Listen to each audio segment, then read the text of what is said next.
Praise the lord. प्रभु यीशु मसीह आपको बहुत सारी बरकत दे, बहुत सारी आशीष दे। खास करके सुबह के इस बढ़िया और सुंदर समय के लिए जो समय हमारे महान परमेश्वर ने हमें दिया है, और आज जबकि उस संदेश को मैं प्रचार करूं तो मैं आपको एक छोटा सा मैसेज देना चाहता हूं, और ये एक ज़रूरी सूचना भी है। जैसा कि आप सभी जानते हैं कि कोरोना की वजह से बहुत सारे ऐसे केस हो रहे हैं, बहुत सारे लोग बीमार हो रहे हैं। तो मैं अपने विश्वासी भाइयों को, बहनों को, बच्चों को, बुजुर्गों को, सभी को मेरी ये एक हिदायत है कि वो अपने मुंह पर मास्क जरूर लगा कर रखें और अपने आप को इस बीमारी से बचा कर रखें और बिना वजह घर से बाहर ना निकले। तो ये आपके लिए एक छोटी सी सूचना है। तो प्रभु इस सूचना के द्वारा आपको भी बरकत दे, आशीष दे। तो आइए हम वचन में जाएंगे, और आज का जो संदेश है वो है हमारे समय के नबी भाई विलियम मैरियन ब्रनम के द्वारा प्रचार किए गए संदेश है ये, और जिसका कि एक शीर्षक है बर्फ के समान सफेद कबूतर के पंखों पर, on the wings of A snow white Dove. तो ये संदेश है नबी ने प्रचार किया है, और मैं विश्वास करता हूं कि जब भी नबी बोलता था तो बहुत बहुत ज्यादा आश्चर्यक्रम होते थे, बहुत चिन्ह और चमत्कार होते थे। और मैं विश्वास करता हूं कि परमेश्वर हमेशा अपने नबियों के द्वारा बातें करता आया है और अपने सेवकों के द्वारा बातें करता आया है। आज वो अपने पवित्र आत्मा के द्वारा अपने लोगों से बात कर रहा है। तो आइए हम वचन में जाएंगे। तो भजन संहिता 55 अध्याय उसकी 1 से लेकर 7 आयत, और संत मत्ती की अंजील 3 उसकी 16 आयत को हम पढ़ेंगे। हे परमेश्वर, मेरी प्रार्थना की ओर कान लगा और मेरी गिड़गिड़ाहट से मुंह ना मोड़। मेरी ओर ध्यान देकर मुझे उत्तर दे। मैं चिंता के मारे छटपटाता हूं और व्याकुल रहता हूं, क्योंकि शत्रु कोलाहल और दुष्ट उपद्रव कर रहे हैं। वह मुझ पर दोषारोपण करते हैं और क्रोध में आकर सताते हैं। मेरा मन भीतर ही भीतर संकट में है और मृत्यु का भय मुझ में समा गया है। भय और कंपकपी ने मुझे पकड़ लिया है और भय के कारण मेरे रोए खड़े हो गए हैं। तब मैंने कहा कि भला होता कि मेरे कबूतर के से पंख होते, तो मैं उड़ जाता और विश्राम पाता। देखो, फिर तो मैं उड़ते उड़ते निकल जाता और जंगल में बसेरा लेता। मैं प्रचंड ब्यार और आंधी के झोंके से बचकर किसी शरण स्थान में भाग जाता। और इसी के साथ हम संत मत्ती की अंजील 3 उसकी 16 पढ़ेंगे। आप थोड़ा ध्यान से सुनिए। जो लोग अंधकार में बैठे थे उन्होंने बड़ी ज्योति देखी, और जो मृत्यु के देश और छाया में बैठे थे उन पर ज्योति चमकी। उस समय से यीशु ने प्रचार करना और ये कहना आरंभ किया, मन फिराओ, क्योंकि स्वर्ग का राज्य निकट आ गया है। हालेलुया। तो आइए हम सभी अपने सिरों को झुकाएंगे, आंखों को बंद करेंगे, और आज के इस संदेश के लिए हम उस महान परमेश्वर से आशीष और बरकत को मांगेंगे। महान पिता प्रभु यीशु मसीह, तेरा धन्यवाद करते हैं प्रभु। तू जो महान परमेश्वर है, तू जो सर्वशक्तिमान परमेश्वर प्रभु, तू जो दयालु और कृपालु परमेश्वर प्रभु, तेरा धन्यवाद करते हैं मेरे स्वर्गीय पिता। अपने इस वचन के द्वारा प्रभु, जो तेरे पवित्र कलाम को, तेरे पवित्र वचन को हमने पढ़ा प्रभु, तू तेरे लोगों को बरकत दे, तेरे लोगों को आशीष दे प्रभु यीशु मसीहा। सारी महिमा, सारा आदर तुझे ही देते हैं पिता। इस प्रार्थना को सुन कबूल कर। इस प्रार्थना को प्रभु यीशु मसीह के नाम से मांगते हैं, आमीन। तो जैसा कि हम जानते हैं कि हमने वचन में पढ़ा है कि बर्फ के समान सफेद कबूतर के पंखों पर, और ये नबी का संदेश है। तो यहां पर दाऊद राजा जो है वो इसके बारे में एक बात कह रहा है कि काश जब दाऊद राजा मुश्किल में था, परेशानी में था, संकट में था, और उसके जीवन में भय आ गया था, तब राजा दाऊद ने ये प्रार्थना की, ये विनती की कि काश मेरे कबूतर के समान पंख होते, तो मैं कहां चला जाता? मैं आकाश में उड़ जाता। हालेलुया। और एक ऐसे स्थान में चला जाता जहां पर मुझे विश्राम मिलता। हालेलुया। और जैसा कि हम जानते हैं कि हमारा जो विश्राम है वो प्रभु यीशु मसीह है। और यहां पर नबी ने कबूतर के बारे में थोड़ा सा हमें बताया है, तो आपको भी मैं ये बताना चाहता हूं कि कबूतर या एक फाख्ता जो होती है ये किसको बयान करती है। तो यहां पर हम देखते हैं कि कबूतर, फाख्ता, या जैसा हम पंजाबी में भी कहते हैं कि जो एक दूसरी घरों में भी हम आम इस पक्षी को देखते हैं, घुग्गी, और ये एक ही परिवार के मूल पक्षी हैं। और सबसे शुद्ध पक्षी जो है वो कबूतर है, जो फाख्ता है। तो कबूतर जो है वो खुदा का प्रतीक है। खुदा ने अपने आप को कबूतर के समान एक प्रतीक के रूप में हमारे सामने रखा है। तो इसका क्या कारण है कि परमेश्वर ने कबूतर पक्षी को ही क्यों रखा है, इसी को क्यों चुना है? कबूतर में खास बात पाई जाती है। हमारे समय के नबी ने कहा है कि जो कबूतर है इसके अंदर पित्ता नहीं होता है, और ये जो पित्ता है इसका काम क्या है? ये हर एक चीज को, जो भी मनुष्य खाते हैं, जानवर खाते हैं, पक्षी खाते हैं, पित्ते में से जो भी कड़वाहट निकलती है वो उस चीज को गाल देती है, उसको पचा देती है। लेकिन कबूतर के अंदर ऐसा कोई भी पित्ता नहीं पाया जाता है। उसका कारण क्या है कि कबूतर सिर्फ गेहूं ही खाता है, और ये एक शुद्ध भोजन है। कबूतर हमेशा मेमने की अगुवाई करता हुआ उसको क्रूस की ओर लेकर जाता है। हालेलुया। और जब हम यहां पर देखते हैं कि कबूतर जो है ये एक ऐसा पक्षी है जिसके अंदर पिता नहीं पाया जाता है, और परमेश्वर ने, यहोवा परमेश्वर ने अपने आप को कबूतर के समान हमारे सामने पेश किया है। तो दूसरी तरफ अगर हम देखें कि जो मेमना है, सब जानवरों में से जो मेमना है वे सबसे हलीम और नम्र पशु गिना गया है। और ये इतना की हलीम है कि ये अपने अधिकार को भी छोड़ देता है। हालेलुया। नबी क्या कहता है कि जो मेमना है वो अपने अधिकार को भी छोड़ देता है। और अगर हम एक खास बात देखते हैं मेमने में, मेमने के सींग नहीं होते हैं। वो सींग क्यों नहीं होते हैं? क्योंकि मेमना लड़ना नहीं जानता है। मेमना जो है वो आगे से बोलना नहीं जानता है। मेमने ने सिर्फ एक ही बात सीखी है, और वो बात क्या है? अपने आप को हलीम करना, अपने आप को नम्र करना। और मेमना जो है वो यीशु मसीह को दर्शाता है। और नबी कहता है कबूतर कभी भी सूअर पर नहीं उतरेगा।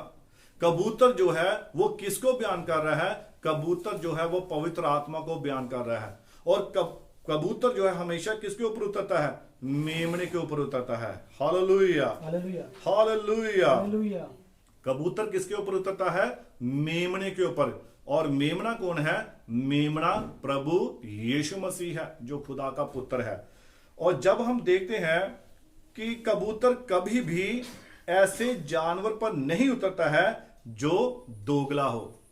क्या कबूतर कभी सूअर के ऊपर बैठ सकता है? वो सूअर पर कभी नहीं उतरेगा। क्यों नहीं उतरेगा? क्योंकि जो सूअर जो है वो एक दोगला जानवर है। और नबी कहता है कि वो दोगला क्योंकि दोनों तरफ, अब जो कबूतर है वो गेहूं भी खा लेता है, वो सिर्फ गेहूं ही खाएगा, वो और कोई भी दूसरी चीज नहीं खाएगा। लेकिन ये जो सूअर है ये क्या है? ये सब कुछ गंदी गली सड़ी चीजें सब कुछ खा जाएगा। लेकिन अगर यहां पर हम देखते हैं कि संत यूहन्ना की अंजील पहला अध्याय हम पढ़ेंगे, इसको 29 आयत से। संत यूहन्ना की अंजील पहला अध्याय 29 आयत से। दूसरे दिन उसने यीशु को अपनी ओर आते देखकर कहा, देखो ये परमेश्वर का मेमना है। दूसरे दिन संत यूहन्ना ने यीशु मसीह को अपनी ओर आते हुए देखा, और उसने क्या कहा कि देखो ये परमेश्वर का मेमना है। हाँ जी, जो जगत का पाप उठा ले जाता है, जो संसार का, जगत के पाप को उठाकर ले जा रहा है। हाँ जी, ये वही है जिसके विषय में मैंने कहा था, हाँ जी, एक पुरुष मेरे पीछे आता है, हाँ जी, पढ़िए, जो मुझसे श्रेष्ठ है, हाँ जी, क्योंकि वे मुझसे पहले था। हाँ जी, पढ़िए। मैं तो उसे पहचानता ना था, हाँ जी। परंतु इसलिए मैं जल से बपतिस्मा देता हुआ आया। और यूहन्ना क्या कर रहा है कि मैं तो उसे नहीं जानता था, लेकिन जिसने मुझ पर यह बात प्रकट की, संत यूहन्ना पर उस महान परमेश्वर ने एक खास बात प्रकट की थी, जो हम यहां पर अभी वचन में देखते हैं। हाँ जी, पढ़िए। कि वे इज़राइल पर प्रकट हो जाए। हाँ जी। और यूहन्ना ने ये गवाही दी, हाँ जी। मैं आत्मा को कबूतर के समान आकाश से उतरते देखा है। और उसने क्या चिन्ह देखा? यूहन्ना नबी ने क्या चिन्ह देखा? उसने आत्मा को, पवित्र आत्मा को कबूतर के समान नीचे उतरते देखा। हाँ जी, पढ़िए। और वे उस पर ठहर गया। और वो जो पवित्र आत्मा था, जो कबूतर के न्यायी यीशु मसीह के पर उतरा, और वचन में लिखा कि उसके ऊपर ठहर गया। पिछले समय में क्या होता था? जब नबियों की बात करते हैं तो उस वक्त यहोवा परमेश्वर का आत्मा नबियों के ऊपर आता था और फिर चला जाता था, आता था फिर चला जाता था। वो अपनी बात को कहकर आगे निकल जाता था।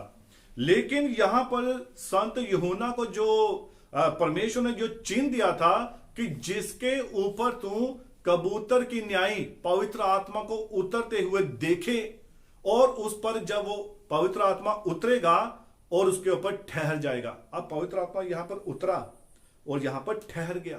वचन कहता है, आप पढ़िए इसको। मैं तो उसे पहचानता नहीं था, मैं तो उसे पहचानता नहीं था, परंतु जिसने मुझे जल से बपतिस्मा देने को भेजा, परंतु जिसने मुझे जल से बपतिस्मा देने के लिए भेजा, उसी ने मुझसे कहा, जिस पर तू आत्मा को उतरते और ठहरते देखे, जिस पर तू आत्मा को उतरते और ठहरते देखे। हाँ जी, वही पवित्र आत्मा से बपतिस्मा देने वाला है। वही पवित्र आत्मा से बपतिस्मा देने वाला है। और वो कौन था? वो महान परमेश्वर प्रभु यीशु मसीह था। Hallelujah, hallelujah, hallelujah. हालेलुया। वो कौन था? प्रभु यीशु मसीह था। अब यहां पर एक सवाल खड़ा होता है। अब सवाल यह है कि यूहन्ना के पास यीशु मसीह बपतिस्मा लेने के लिए क्यों आया? यीशु मसीह को बपतिस्मा लेने की क्यों जरूरत पड़ी?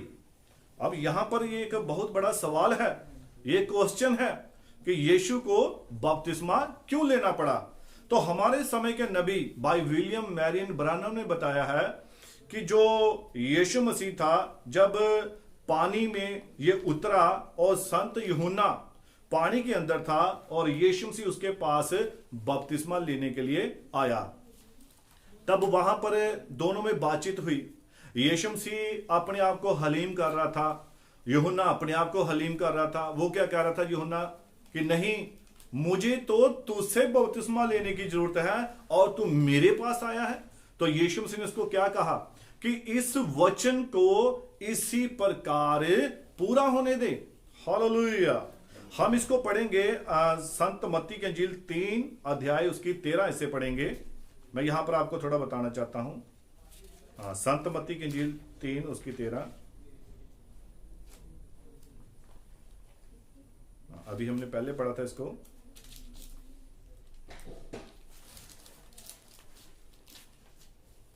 संत मत्ती की इंजील 3 अध्याय। और भाई भी बाइबल पकड़ लें और ताकि जिसको मिल जाए वो पढ़ सके। उस समय यीशु गलील से यरदन के किनारे यूहन्ना के पास उससे बपतिस्मा लेने आया। उस समय अब यीशु मसीह गलील में यरदन नदी में यूहन्ना से बपतिस्मा लेने के लिए आया। हाँ जी। परंतु यूहन्ना ये कहकर उसे रोकने लगा, परंतु यूहन्ना उसे ये कहकर रोकने लगा, मुझे तो तेरे हाथ से बपतिस्मा लेने की आवश्यकता है, मुझे तो तेरे हाथ से बपतिस्मा लेने की जरूरत है, और तू मेरे पास आया है। और तू मेरे पास आया है। हाँ जी। यीशु ने उसको ये उत्तर दिया। अब प्रभु यीशु मसीह ने यूहन्ना को, संत यूहन्ना को क्या उत्तर दिया? हाँ जी। अब तो ऐसा ही होने दे, अब तो ऐसा ही होने दे। हाँ जी। क्योंकि हमें इसी रीति से सब धार्मिकता को पूरा करना उचित है। हमें इसी रीति से सारी धार्मिकता को पूरा करना था। अब यीशु मसीह बपतिस्मा लेने के लिए संत यूहन्ना के पास आया। ऐसा क्यों? क्या यीशु मसीह ने कोई पाप किया था या यीशु मसीह पापी था? उसे क्यों बपतिस्मा लेने की जरूरत पड़ी? असल में हमारे समय के नबी ने जो हमें प्रकाशन दिया है, वो प्रकाशन क्या था कि संत यूहन्ना जो है वो उस समय का याजक था। हालेलुया। संत यूहन्ना वो उस समय का याजक था और यीशु मसीह क्या था? यीशु मसीह खुदा का मेमना था। हालेलुया। और वचन कहता है कि याजक क्या करता था? जब कभी वो उसके पास कोई बलि को लाया जाता था, बलि पशु को लाया जाता था, इससे पहले कि उस पशु को बलि किया जाए उसको नहलाया जाता था, उसको पानी से साफ किया जाता था। अब यीशु मसीह क्या था? यीशु मसीह खुदा का मेमना था और मेमना बलि होने के लिए जा रहा था। और संत यूहन्ना क्या था? वो याजक था, उस समय का वो पास्टर था और उसको उसके पास आकर इस धार्मिकता को पूरा करना होता था। और यीशु मसीह क्या था? यीशु मसीह खुदा का मेमना था। जब हम इसको देखते हैं निर्गमन की पुस्तक पुराना नियम में 29 उसकी 1 से पढ़ेंगे। उन्हें पवित्र करने को जो काम तुझे उनके हाथ करना है। उन्हें पवित्र करने के लिए, यहां पर इसका जो हेडिंग है वो क्या लिखा, थोड़ा ऊपर पढ़िए। हारून और उसके पुत्रों का याजक पद के लिए अभिषेक। हारून और उसके पुत्रों का याजक पद के लिए अभिषेक करना। कि जब किसी को याजक बनाया जाता था तो उसका अभिषेक किया जाता था, और इससे पहले कि वो याजक बने उसे उन कुछ रीतियों को, उन धार्मिकताओं को पूरा करना होता था। उदाहरण के तौर पर हम जब देखते हैं कि वो कैसे बता रहे हैं वचन में, तो आप ध्यान से सुनिए। हाँ जी। उन्हें पवित्र करने को जो काम तुझे उनके साथ करना है। उनको पवित्र करने के लिए जो काम तुझे करने हैं वो क्या थे? हाँ जी। कि वे मेरे लिए याजक का काम करें। कि वो मेरे लिए याजक का, एक पास्टर का काम करें। हाँ जी। वे ये हैं, एक निर्दोष बछड़ा और 2 निर्दोष मेढे लेना। हाँ, पढ़िए आगे। और अखमीरी रोटी और तेल से सने हुए मैदे के अखमीरी फुलके। हाँ जी। और तेल से चुपड़ी हुई अखमीरी पपड़ियां भी लेना। हाँ जी, पढ़िए। ये सब गेहूं के मैदे के बनवाना। हाँ जी। इसको एक कटोरी में रखकर उस कटोरी को उस बछड़े और उन दिनों मेढों समेत समीप ले आना। हाँ जी, पढ़िए। फिर हारून और उसके पुत्रों को मिलाप वाले तंबू के द्वार के समीप, मिलाप वाले तंबू के द्वार के समीप लेकर, हाँ जी, ले आकर जल से नहलाना। और उनको वहां ले आकर जल से नहलाना। ये क्या था? पहले याजकों को पवित्र किया जाता था। अगर किसी को याजक बनना होता था पहले उसका पवित्र होना जरूरी था। Hallelujah, hallelujah. हालेलुया। तो हम देखते हैं कि यहां पर हारून के पुत्रों को जब याजक पद के लिए नियुक्त किया जाना था तो पहले उनका नहलाया जाना जरूरी था। अब यीशु मसीह हमारा महान महायाजक बनने के लिए जा रहा था, तो जब उसको महायाजक बनना था तो उसे पहले पानी से नहलाया जाना जरूरी था। और यहां पर वो यूहन्ना से जो वो बपतिस्मा लेने के लिए नहीं आया था, वो अपनी उस धार्मिकता को पूरा करने के लिए आया था। और हमारे समय के नबी ने कहा है कि जो नबी है, नबी के पास हमेशा वचन आता है। और जो संत यूहन्ना था वो उस समय का नबी था। और यीशु मसीह क्या था? यीशु मसीह वचन था, और वचन हमेशा नबी के पास आता है। हालेलुया। तो परमेश्वर ने अपने आप को आकाश के पक्षियों में कबूतर और पृथ्वी के जानवरों में से मेमने के प्रतीक के रूप में बताया है। हालेलुया। तो यहां पर हम लेवी व्यवस्था 8 उसकी 6 भी आयत पढ़ लेंगे। लेवी व्यवस्था। फिर मूसा ने हारून और उसके पुत्रों को समीप ले जाकर जल से नहलाया। और फिर मूसा ने क्या किया? हारून और उसके पुत्रों को क्या किया? जल के समीप लाकर उनको नहलाया, उनको शुद्ध किया, उनको नहलाया गया उनको, और ताकि वो याजक पद के लिए उपयुक्त हों। इसी बात को जब हम देखते हैं दूसरी तरफ कि ये तो था कबूतर, और कबूतर जो है वो एक शुद्ध पक्षी गिना गया है, और खुदा ने अपने आप को कबूतर के प्रतीक के रूप में हमारे सामने पेश किया है, और यीशु मसीह को एक मेमने के रूप में। लेकिन दूसरी तरफ हम एक और पक्षी को देखते हैं, एक और जानवर को देखते हैं, और वो पक्षी है कौवा।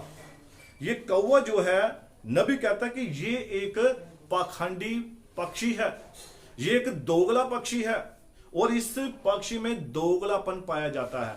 और जब हम देखते हैं तीतुस की पत्री 3 उसकी 10 उसकी 12 पढ़ेंगे, 10 और 11, कौवा जो है ये दोगले व्यक्ति को भी दर्शाता है। हाँ जी, 10 और हाँ, तीतुस 3 उसकी 10। किसी पखंडी को 1-2 बार समझा बुझाकर उससे अलग रह। किसी पखंडी को 1-2 बार समझा कर उसे अलग रह। हाँ जी, ये जानकर कि ऐसा मनुष्य भटक गया है, ये जानकर कि ऐसा मनुष्य भटक गया है और अपने आप को दोषी ठहराकर पाप करता रहता है। और अपने आप को दोषी ठहराकर पाप करता रहता है, ये दोगला व्यक्ति है। इसी प्रकार से ये कौवा जो है, ये एक दोगला पक्षी है।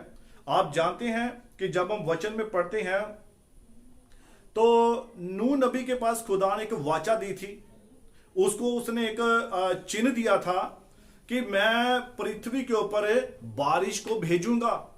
और जब उसने बारिश को भेजा और उस किश्ती के अंदर सभी प्रकार के जानवर, सभी प्रकार के पशु पक्षी थे, और वहां लिखा कि जब 40 दिन और 40 रात बारिश हुई और जो किश्ती थी वो पानी के ऊपर आ गई। हालेलुया। तो यहां पर हम देखते हैं कि जब किश्ती पानी के ऊपर आ गई, तो जब पानी अपना समय उसने खत्म कर लिया, वो समय बीत गया, फिर जब पानी खत्म होना था तो नूह नबी ने क्या किया, उसने किश्ती में से सबसे पहले किसको बाहर निकाला? उसने एक कबूतर को बाहर निकाला, पंजाबी में कुगी लिखा हुआ है। और वो जब बाहर गई तो लिखा है वचन में कि जब वो बाहर निकली, उसने चारों तरफ उड़ान भरी, लेकिन बाहर उसे कोई भी स्थान नहीं मिला, अपना पांव रखने के लिए कोई स्थान नहीं मिला, और वो वापस किश्ती में आ गई। ये एक विश्वासी को दर्शाता है। जब कभी कोई विश्वासी बाहर जाता है तो जब उसे कुछ नहीं मिलता, वापस उसी स्थान के अपने वचन में आ जाता है। तो फिर उसके बाद नूह नबी ने क्या किया, उसने कौवे को बाहर उड़ाया। अब कौवा गया, वो हफ्ता 10 दिन ऐश करता रहा। कहां ऐश करता रहा वो? नबी कहता है कि बाहर जितनी भी जानवरों की लोथें थी, जितने भी जानवर मरे वो पानी के ऊपर तैरे थे, वो उनके मांस खाकर आनंद कर रहा था, मौज मान रहा था, और उसको खाकर फिर वापस किश्ती में आ गया। अब किश्ती में यहां पर क्या था? यहां पर गेहूं था, यहां पर भोजन था, यहां पर इसके ये कि मुर्दा लोथों को खाता है और उड़कर किसी खेत में कबूतर के साथ गेहूं भी खाता है। पर कबूतर जो है वो मुर्दा लोथ को नहीं खा सकता है, क्योंकि कबूतर के अंदर पित्ता नहीं होता है। लेकिन जो एक कौवा पक्षी है, इसके अंदर क्या होता है? पित्ता होता है। और ये कबूतर के साथ किसी खेत में जाकर गेहूं भी खाता है, और दूसरी जगह सड़क पर पड़े हुए किसी मुर्दा जानवर को भी खा लेता है। और यहां पर जब हम बात कर रहे थे सूअर की, तो सूअर एक ऐसा जानवर है, ये दोगला जानवर है, और इसके ऊपर कभी भी पवित्र आत्मा नहीं उतर सकता है। क्यों नहीं उतर सकता है? इससे पहले हम देखते हैं कि वे किसी भी विश्वासी में कड़वाहट नहीं होती है। क्यों नहीं? क्योंकि वो जिसने एक बार पवित्र आत्मा को पा लिया है, वो कभी भी गलत बातों को, गलत कामों को कभी भी नहीं करेगा। जिसने एक बार पवित्र आत्मा को पा लिया है, और वो कभी भी झूठी बातों को, गलत शिक्षा को ग्रहण नहीं करेगा। अगर वो ग्रहण करेगा तो वो क्या हो जाएगा? वो नाश हो जाएगा। अब जब हम देखते हैं कि कोई व्यक्ति अगर विश्वासी है, जब वो मेमने के लहू को ले लेता है और उसकी देह को लेता है, उदाहरण के तौर पर जैसा कि अगर उसने प्रभु भोज लिया, और उसने प्रभु भोज में किसको हम लेते हैं? मसीह की देह को लेते हैं, मसीह के लहू को लेते हैं। तो वो मसीह की देह को लेकर, मसीह के लहू को लेकर अगर फिर भी वो पाप कर रहा है, फिर भी झूठ बोल रहा है, फिर भी गलत शिक्षा दे रहा है, फिर भी गलत काम कर रहा है, तो इसका मतलब उसने अभी तक मसीह को नहीं पाया है। हालेलुया। उसने अभी तक मसीह को नहीं पाया है। जबकि वचन में लिखा है, थोड़ा सा हम इस तरफ देखते हैं कि संत यूहन्ना की इंजील 6 अध्याय उसकी 48 आयत में हम पढ़ेंगे। संत यूहन्ना की इंजील 48 आयत, हाँ पढ़िए, हाँ 6 अध्याय उसकी 48 आयत पढ़ेंगे।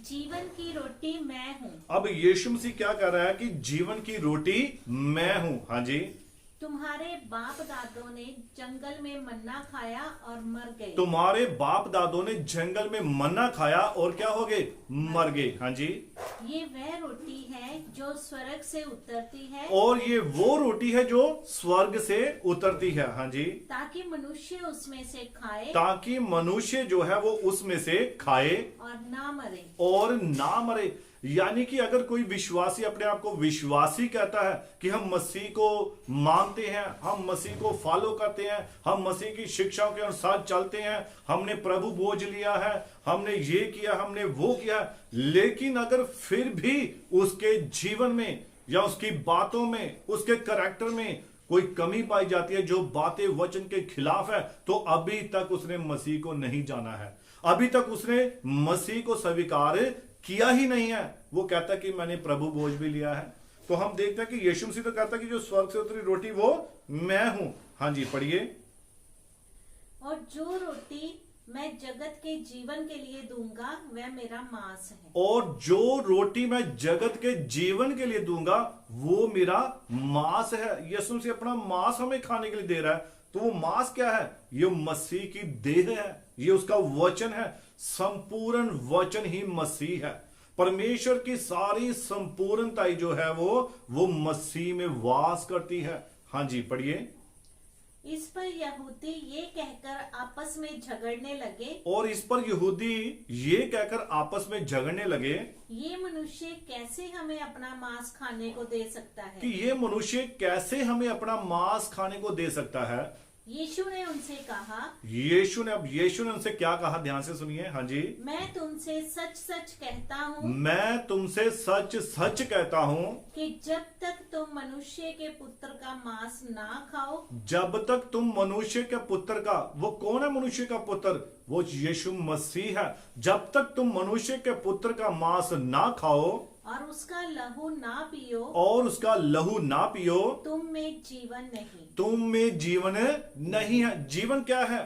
यीशु मसीह का वचन, यीशु मसीह की बातें, स्वर्गीय बातें, यही जीवन और पुनरुत्थान की बातें हैं। Hallelujah, hallelujah. हालेलुया। हाँ, पढ़िए। जो मेरा मांस खाता और मेरा लहू पीता है, अनंत जीवन उसी का है। जो मेरा मांस खाता और मेरा लहू पीता है, अनंत जीवन उसी का है। अब हम प्रभु बोझ लेते हैं, यीशु मसीह के वचन को लेते हैं, और इस वचन को लेने के बावजूद, उसकी देह को लेने के बावजूद भी अगर हम उसके वचन पर खड़े नहीं हैं, अगर हम उस वचन का स्टैंड नहीं लेते हैं, उसके साथ नहीं खड़े होते हैं, तो इसका मतलब हमने कभी मसीह को जाना ही नहीं है। Hallelujah, hallelujah, hallelujah. आज बहुत सारे ऐसे विश्वासी हैं जिन्होंने मसीह के देह को भी लिया, उन्होंने मसीह के लहू को भी पिया, और आज उसके वचन से फिर गए हैं।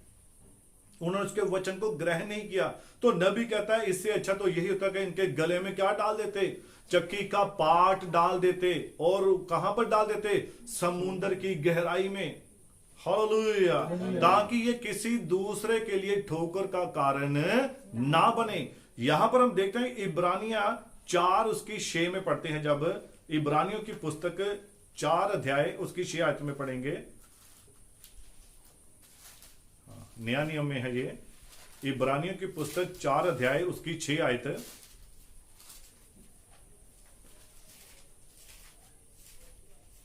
हाँ जी।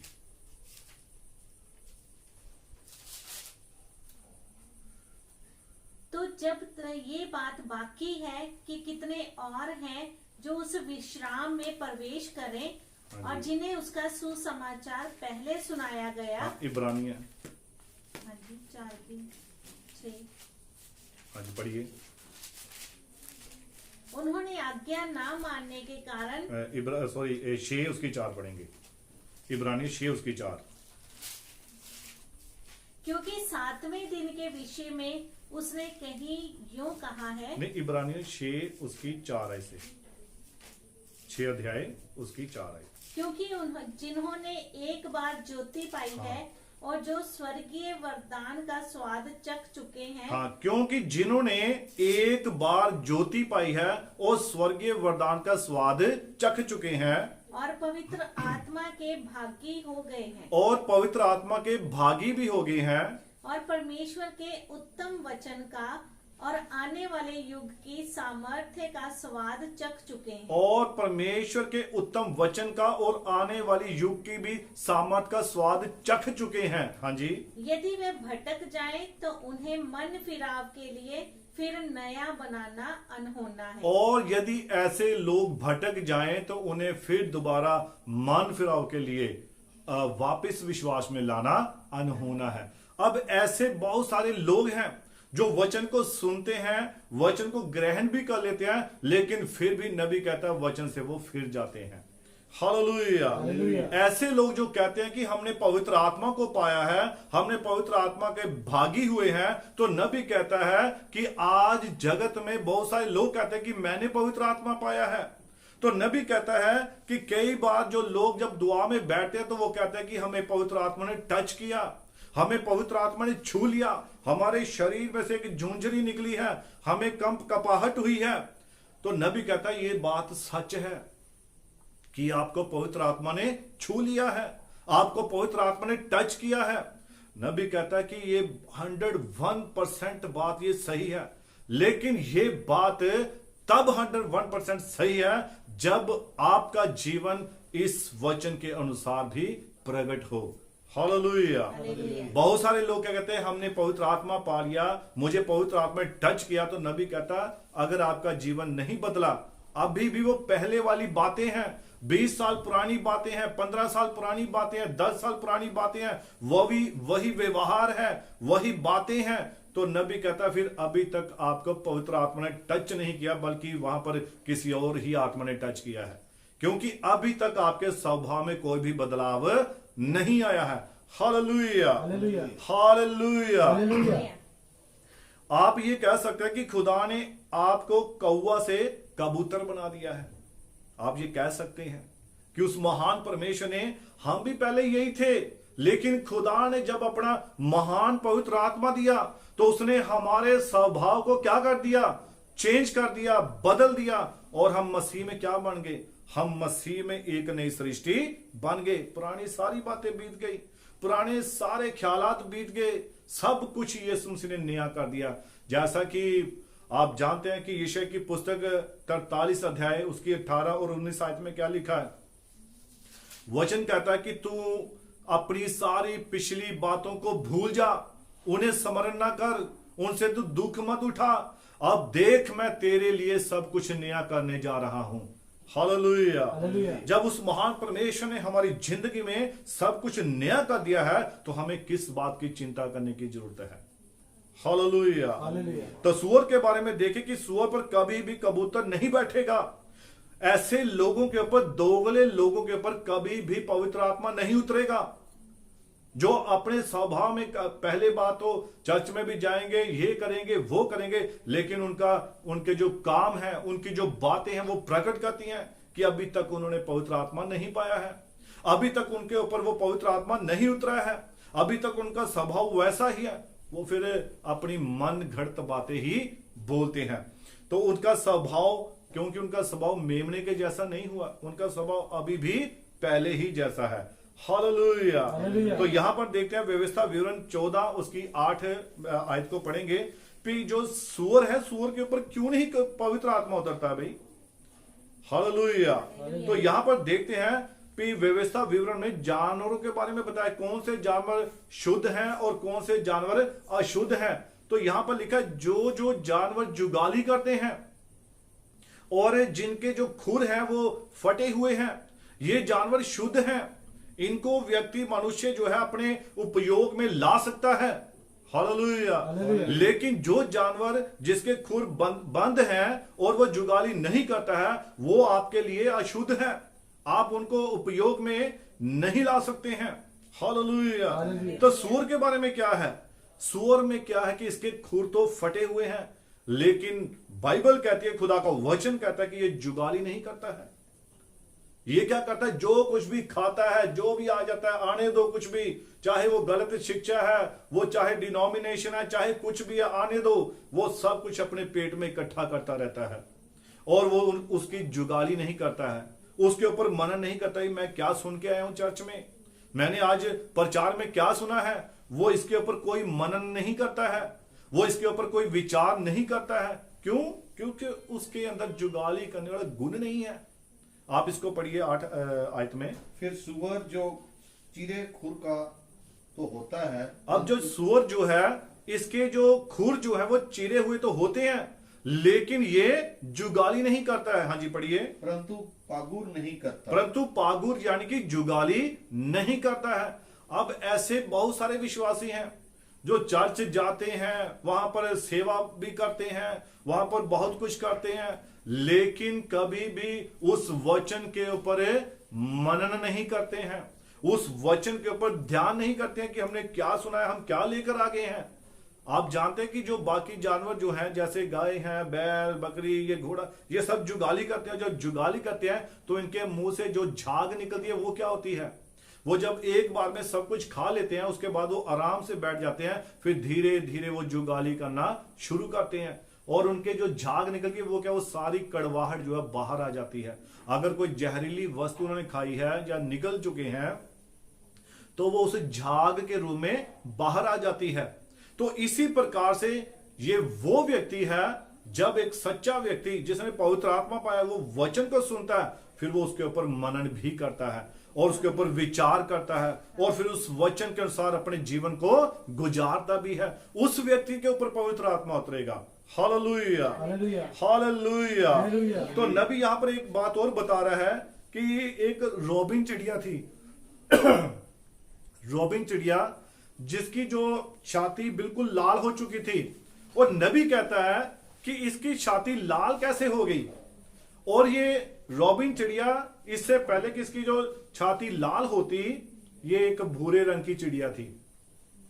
और नबी कहता है कि जब इस चिड़िया ने क्या किया कि एक मनुष्य जो क्रूस के ऊपर चढ़ाया गया था, क्रूस के ऊपर बलिदान किया गया था, और वो मनुष्य कौन था? वो यीशु मसीह था।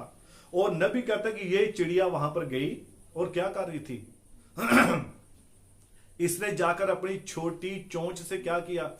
यीशु मसीह के जो हाथों में कील गड़े हुए थे, ये अपनी चोंच से उनको क्या कर रही थी? निकालने की कोशिश कर रही थी, उनको बार बार निकालने की कोशिश कर रही थी। और इसका इतना विश्वास था कि मैं शायद इन कीलों को निकाल लूंगी, लेकिन नबी कहता वो लहू किसका था? लहू यीशु मसीह का था। और उसका सारा भूरापन खत्म हो गया, और नबी कहता है कि वो निशान उसकी छाती पर यीशु मसीह का लहू बयान कर रहा है। Hallelujah, hallelujah. लेकिन नबी यहां पर एक खास बात, एक प्रकाशन दे रहा है कि जो रोबिन चिड़िया जिसके ऊपर चाहे वो यीशु का लहू लगा था, उस चिड़िया को भी नहाने की जरूरत पड़ती है, उसको भी नहाने की जरूरत पड़ती है, लेकिन कबूतर को इसको नहाने की जरूरत नहीं पड़ती है। क्यों जरूरत नहीं पड़ती है? नबी कहता है कि बाकी सारे पक्षी जो पानी में अपने आप को नहलाते हैं, अपने आप को धोते हैं, लेकिन कभी कबूतर को देखा आपने पानी में इसको डुबकियां लगाते हुए? ये कभी नहीं लगाता है। क्यों नहीं लगाता है? नबी कहते हैं इसके अंदर, कबूतर के अंदर एक खास गुण पाया जाता है, और वो खास गुण क्या है कि कबूतर के अंदर से एक तेल निकलता है, और वो तेल क्या करता है? वो तेल इसके सारे ही पंखों को क्या कर देता है? साफ करता है। और वो तेल जब उसके ऊपर रहता है तो वो उसको हमेशा साफ सुथरा रखता है। और वो तेल किसे बयान करता है? वो तेल पवित्र आत्मा को बयान करता है। और ये वही बात है कि एक विश्वासी जिसके ऊपर पवित्र आत्मा है, उसके अंदर से पवित्र आत्मा क्या करता है? उसको अंदर से ही साफ करता है। लोग बाहर से अपने आप को साफ करते हैं, लेकिन पवित्र आत्मा हमें अंदर से साफ करता है। वो हमारी सफाई अंदर से शुरू करता है, मन से शुरू करता है, हमारे हृदय से शुरू करता है, तब पवित्र आत्मा उस व्यक्ति के ऊपर ठहरा हुआ है। Hallelujah, hallelujah, hallelujah. हालेलुया। क्योंकि ये जो तेल है, नबी कहता है तेल जो पवित्र आत्मा को बयान करता है, और ये वो महान तेल है जो खुदा ने हमारे लिए एक वायदा दिया है। जैसा कि हम प्रेरितों के काम उसका 2 जब उसका 38 आयत में हम पढ़ते हैं, प्रेरितों के काम 2 अध्याय उसकी 38 आयत में हम पढ़ते हैं। हाँ जी, पढ़िए थोड़ा इसको, बस उसके बाद मैं जल्दी ही खत्म करने जाऊंगा। पतरस ने उससे कहा, मन फिराओ और तुम में से हर एक अपने अपने पापों की क्षमा के लिए यीशु मसीह के नाम से बपतिस्मा ले। 37 आयत से हम पढ़ेंगे। तब सुनने वालों के हृदय छिद गए, तब सुनने वालों के हृदय छिद गए, और वे पतरस और शेष प्रेरितों से पूछने लगे, तब वो पतरस और शेष प्रेरितों से पूछने लगे, हे भाइयों, हम क्या करें? कि हे भाइयों हम क्या करें। हाँ जी, पतरस ने उनसे कहा, पतरस ने उनसे कहा, मन फिराओ हाँ जी, और तुम में से हर एक अपने अपने पापों की क्षमा के लिए यीशु मसीह के नाम से बपतिस्मा ले। मन फिराओ और तुम में से हर कोई अपने अपने पापों की क्षमा के लिए यीशु मसीह के नाम से क्या लें? बपतिस्मा लें। हाँ जी, तो तुम पवित्र आत्मा का दान पाओगे। तब तुम पवित्र आत्मा का दान पाओगे। ये पवित्र आत्मा कब मिलेगा? जब प्रभु यीशु मसीह के नाम में हमारे पाप क्षमा हो जाते हैं और वो पवित्र आत्मा आता है, वो हमें संभाल कर रखता है, हमें वो उस पवित्रताई में बनाए रखता है जो पवित्रताई यीशु मसीह ने कहा है। जब हम फिलिपिया में पढ़ते हैं तो वहां पर लिखा है कि जैसा तुम्हारा बुलाने वाला पवित्र है, तुम भी पवित्र बनो। जिस प्रकार से परमेश्वर का स्वभाव है वैसे ही तुम्हारा स्वभाव हो। Hallelujah, hallelujah. तो यहां पर हम देखते हैं कि धर्मी और विश्वासी अपने आप को पवित्र आत्मा के द्वारा शुद्ध रखता है। तो कबूतर जो है ये कुर्बानी के लिए एक प्रायश्चित के लिए एक शुद्ध पक्षी है। तो हम जब पुराने नियम में देखते हैं कि ये एक, जब परमेश्वर ने अब्राहम के साथ एक वाचा बांधी और अब्राहम के पास कोई संतान नहीं थी, और उस वक्त अब्राहम ने यहोवा से कहा कि क्या मैं बिना औलाद के ही चला जाऊंगा? क्या मेरे कोई भी पुत्र नहीं होगा? मेरे कोई भी वंश नहीं होगा? तब परमेश्वर ने उसके साथ एक वाचा बांधी, और इस वाचा को बांधने में यहां पर नबी कहता है कि कबूतर जो था ये एक बिल्कुल एक उसके लिए ढुकवां था, और वहां पर बिल्कुल फिट बैठता था कि इस कबूतर के 2 जोड़े लेते थे और वहां पर और भी जानवर लेते थे। तो यहां पर हम वाचा में देखते हैं कि उत्पत्ति की पुस्तक 15 अध्याय उसकी पहली आयत से हम पढ़ेंगे, थोड़ा जल्दी पढ़ लेंगे इसको। इन बातों के पश्चात यहोवा का ये वचन दर्शन में अब्राम के पास पहुंचा। हाँ जी, हे अब्राम, मत डर, हाँ जी। तेरी ढाल और तेरा अत्यंत बड़ा प्रतिफल मैं हूँ। अब जो वचन अब्राहम के पास पहुंचा तब उसने क्या कहा? अब्राहम मत डर, तेरा अत्यंत बड़ा फल और तेरी ढाल कौन है? मैं हूं, मैं यहोवा परमेश्वर तेरी ढाल हूं। हाँ जी, पढ़िए।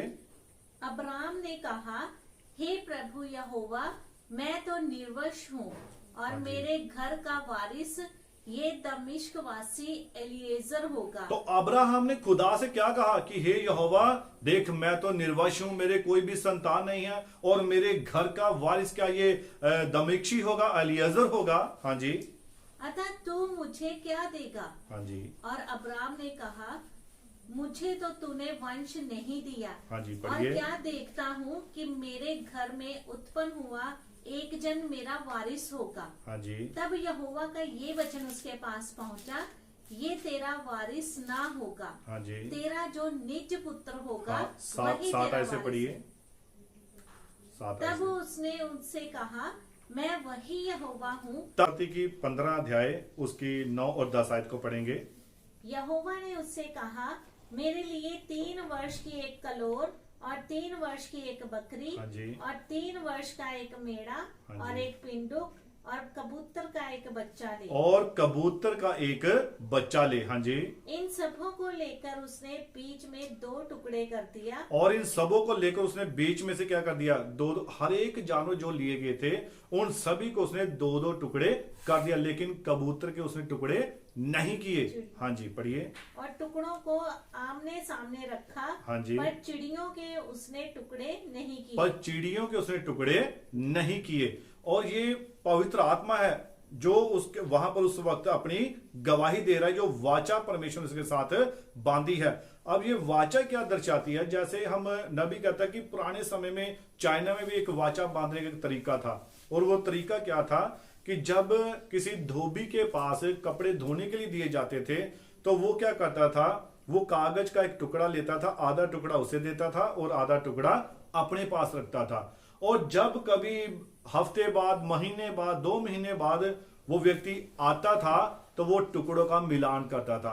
तो नबी कहता है कि ये एक हमारे लिए एक बहुत बड़ा एक चिन्ह है, एक निशान है, हमारे लिए एक निशानी है। वो किस प्रकार से कि यीशु मसीह जब वो क्रूस के ऊपर चढ़ाया गया, और नबी कहता है उसकी जो थियोफानी बॉडी थी वो कहां चली गई? वो ऊपर चली गई, और उसका जो पवित्र आत्मा था वो हमारे पास रह गया। और वो पवित्र आत्मा उसने हमें इसीलिए दिया, वायदा इसलिए दिया कि जब वो थियोफानी बॉडी आएगी और ये पवित्र आत्मा, ये दोनों में सेम होना चाहिए। तो वो पवित्र आत्मा जिस व्यक्ति ने भी पाया होगा, जिस व्यक्ति के पास वो पवित्र आत्मा ठहरा होगा, उतरा होगा, उसी का मसीह की देह से मिलान होगा। तभी वो पवित्र आत्मा पाया हुआ व्यक्ति गिना जाएगा और वही व्यक्ति रैप्चर में उठाया जाएगा। Hallelujah, hallelujah. तो यहां पर हम देखते हैं कि प्रेरित शास्त्र में भी ये नबी कहता है कि वहां पर बहुत सारे लोग, जैसा कि मैं पहले भी बता चुका हूं कि लोग कहते हैं कि हमने पवित्र आत्मा पा लिया, लेकिन आज नबी कहता है बहुत सारे लोगों ने झूठा आत्मा पाया है, और वो झूठी आत्मा को पवित्र आत्मा का नाम दे देते हैं, क्योंकि उनके काम ही ये बयान करते हैं कि उनके अंदर कौन सा आत्मा कार्य कर रहा है। जैसा कि पवित्र शास्त्र में लिखा है कि जो पवित्र आत्मा की पहचान हम कैसे कर सकते हैं, तो उसने बहुत सुंदर उदाहरण दी है कि जो पेड़ है, वृक्ष जो है, वो किससे पहचाना जाता है? वो अपने फल से पहचाना जाता है, वो फलों से पहचाना जाता है, और उसकी पहचान उसके फल से होती है। और मनुष्य की पहचान किससे होती है? मनुष्य की पहचान उसके कामों से होती है। अब जिसके काम इस वचन के अनुसार होंगे, पवित्र आत्मा उसी के पास है। अगर जिसके काम इस वचन के अनुसार नहीं है, जिसकी बातें इस वचन के अनुसार नहीं है, जिसका स्वभाव इस वचन के अनुसार नहीं है, उसके पास पवित्र आत्मा नहीं है। वो व्यक्ति अभी भी गड़बड़ में है।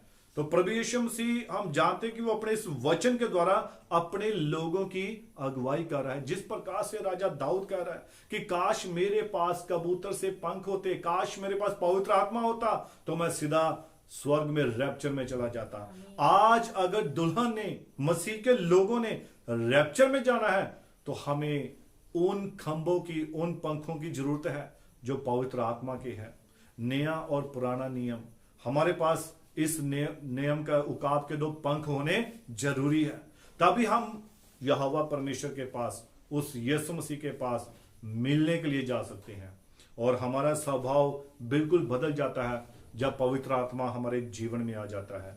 हमारी बातें, हमारा जीवन, हमारे काम, हमारे देखने का तरीका, हमारा सोचने का तरीका, सब कुछ बदल जाता है। और आज हमें उस महान पवित्र आत्मा की जरूरत है। आप सभी दुआ कीजिए कि यीशु मसीह अपना पवित्र आत्मा आपको दे, ताकि जब वो समय आए और वो अपने पिता की महिमा में आए, और वो हर एक को बिल्कुल उसके वचन के अनुसार ही पाए। तो प्रभु यीशु मसीह इस वचन के द्वारा आप सभी को बहुत सारी बरकत दे, बहुत सारी आशीष दे। आइए हम सभी अपने सिरों को झुकाएंगे, आंखों को बंद करेंगे और छोटी दुआ करेंगे। स्वर्गीय पिता प्रभु यीशु मसीह, तेरा धन्यवाद करते हैं पिता, आज के वचन के द्वारा तूने तेरे लोगों से बात किया प्रभु, इसके लिए मैं तेरा धन्यवाद करता प्रभु। होने पाए कि प्रभु हम ऐसे पक्षी ना बनने पाए, हमारा स्वभाव उन पक्षियों की तरह ना हो, हमारा स्वभाव उस जानवर की तरह ना हो प्रभु जो तेरे वचन के खिलाफ है, या जिनके ऊपर पवित्र आत्मा नहीं आ सकता प्रभु। हमारा स्वभाव तो कबूतर के समान हो प्रभु, हमारा स्वभाव तो मेमने के समान हो प्रभु, ताकि हम तेरे वचन के अनुसार अपने जीवन को गुजारने पाए और पवित्र आत्मा आए और प्रभु यीशु से हमारे जीवन से हर एक ऐसी बात को बाहर निकाल दे जो तेरे वचन के खिलाफ है पिता। तू दया और कृपा कर, मदद कर, सहायता कर, और महान परमेश्वर इस वीडियो को देखने वाले हर एक भाई बहन को तू बरकत दे, आशीष दे प्रभु यीशु मसीह। सारी महिमा सारा आदर मैं तुझे देता हूं पिता। इस प्रार्थना को यीशु मसीह के नाम से मांगते हैं, आमीन आमीन। God bless you.